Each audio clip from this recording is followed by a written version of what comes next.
नमस्कार मंडळी. तर हे ताईन ते आले, ते मावशी आले, ते मावशी कुठून आले ते पण सांगतील आणि ताई पण कुठून आले ते सांगतील. आणि आपण जेवढा रिझल्ट दिलेला व्हिडिओमध्ये त्याचप्रमाणे त्यांना किती दिवसामध्ये किती फरक पडलेला आहे. काका मावशीला आणि ताईला आणि दादांना त्रास नव्हता, फक्त ताईला त्रास होता. तर ताई तुला किती दिवसाचा त्रास होता ते पण सांग. मला 3 वर्षापासून त्रास होता. मला म्हणजे 6 दिवसात पूर्ण 80% फरक पडलेला आहे. त्रास कसला होता तुम्हाला? मला फिशर होता, मूळव्याधाचा फिशर हा प्रकार होता. पण मला आता बरं वाटते म्हणून मी त्यासाठी अजून एक पुडी घेण्यासाठी आलेली.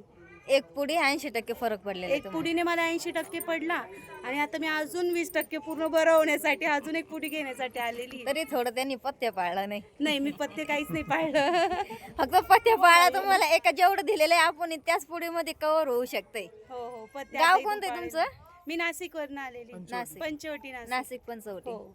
मावशी तुम्ही? संभाजीनगर. तुम्हाला किती टक्के फरक पडलाय? मला तर 100%च पडा. 50% फरक पडला. एका पुडीमध्ये 2 केले. एका पुडीमध्ये एक पुडी एका माणसाची आहे, तर यांनी एका पुडीमध्ये दोघांनी खाल्ली. त्रास खूप दिवसापासून होता. त्रास किती दिवसाचा होता तुमचा? मला 3-4 वर्षापासून. 3-4 वर्षाचा होता. 4 तुम्हाला दिवस पण झाले लगातार बाजरीची भाकरी 3-4 खायला लागलो. वर्षापासूनच होता. अजिबात त्रास नाही. बाजरीची भाकर पण खायला लागली. रात्रीच खाल्ली. बाजरीची भाकर खायला आली आता. वांग्याची भाजी खाल्ली, सगळं खाल्लं गवायचं.